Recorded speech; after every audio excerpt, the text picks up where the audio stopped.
This story begins November 15th, 1966, just outside of a quiet town named Point Pleasant, in a place locals call the TNT area, which is an old World War II munitions factory. Two young couples, Roger and Linda Scarberry, and Steve and Mary Millette, they claim to have seen a large gray human-like figure with wings that spread out to a width of 10 feet, not to mention the dinner plate-sized eyes that glowed the color red. Thus begins our story of the Mothman. The couples later reported this to the local authorities, and a day after, there was an article published in the Point Pleasant Register. And over the next couple days, more and more sightings began to accumulate. This caught the attention of wildlife biologist Robert L. Smith from West Virginia University. Smith stated that the descriptions of the Mothman were eerily similar to one of a sandhill crane. The average height of a sandhill crane is quite tall for avian animals, between the sizes of 2 feet 7 inches and 4 feet 6 inches, with a wingspan up to 78.7 inches. It also features reddish circular coloring around its eyes. The theory behind Smith's diagnosis of the situation is the bird lost track of its own migration route and landed in northwest West Virginia. That's a mouthful. Therefore being unrecognizable to most of the people who lived there. This seemed like a more than likely explanation until December 15th, 1967. Behind me used to sit the Silver Bridge, which connected Ohio to West Virginia, until one fateful day, December 15th, 1967, where the bridge collapsed, claiming the lives of 46 people. However, legend has it that sightings of the Mothman were in the area during the time of this tragedy. And the story gets even spookier from there. This was exactly 13 months to the day of the original Mothman sighting in November of the previous year. And it was the 13th eye-bar that caused the bridge to collapse.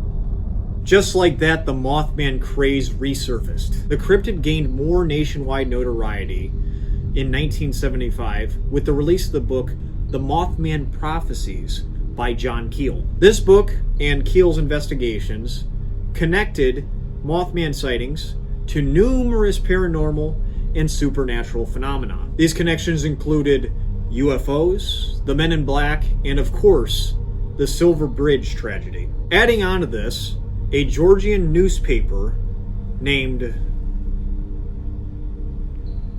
I'm not even gonna take a stab at that. Stated that a Russian UFOologist claimed that he had a sighting of Mothman before the 1999 Russian apartment bombings. And that is why we designate Mothman and his sightings to looming disaster. Now, of course, most of this is pseudoscience, and there is nothing in cryptid zoology, or the paranormal for that matter, that you can prove unless, of course, you prove it.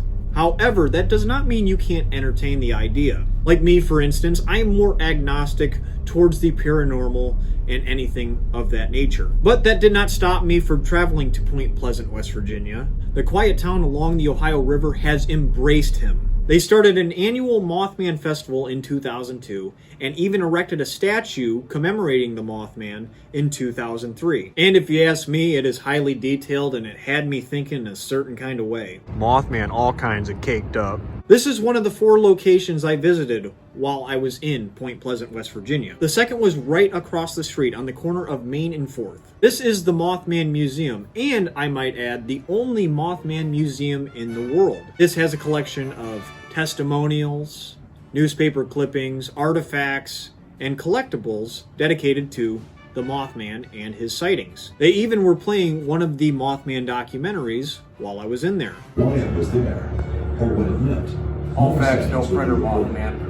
And not just of the This place really does tell you how integrated Mothman has become with pop culture. From movies to comic books and even a military regiment that was named after the Northwest West Virginia creature. Fallout 76 even included a part of the map dedicated to Point Pleasant, a cult worshipping Mothman himself, and even placed the statue and museum in the appropriate spots. I even conducted a sacred West Virginia mating ritual.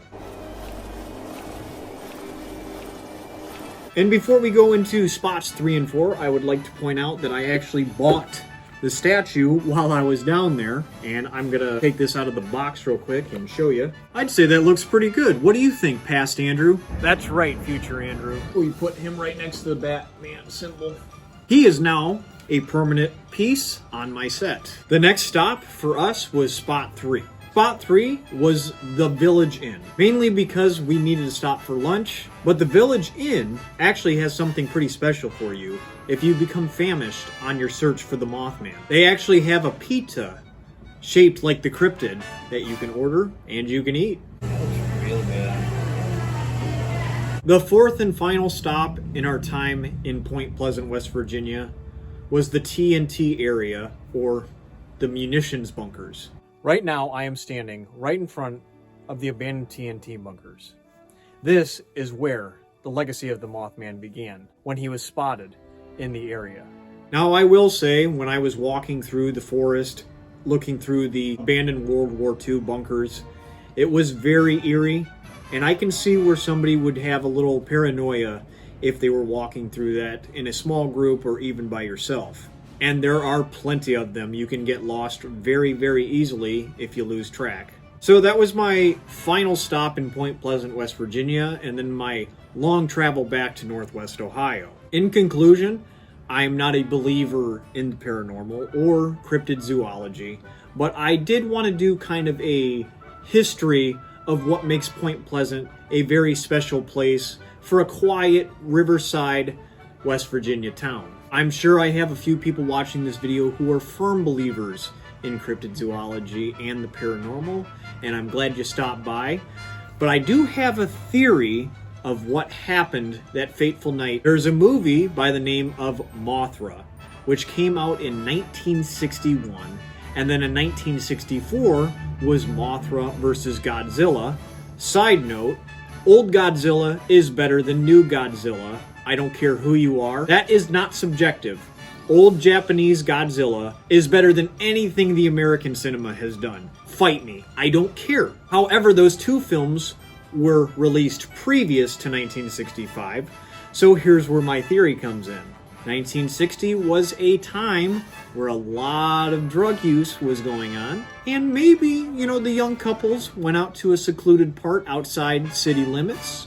Maybe they did some hallucinogens. Who knows? And, maybe they recently saw one of those two movies, and maybe there was a little bit of, as the name suggests, maybe you were hallucinating. I don't know. That's just my theory. And remember, this is coming from a guy who looks like a narcotics and bat piss salesman in 1871, so I would take my word with a grain of salt. Anyway, that concludes today's video. I hope you guys enjoyed a little bit of history on something that may or may not exist. I don't know. I just need a little more proof.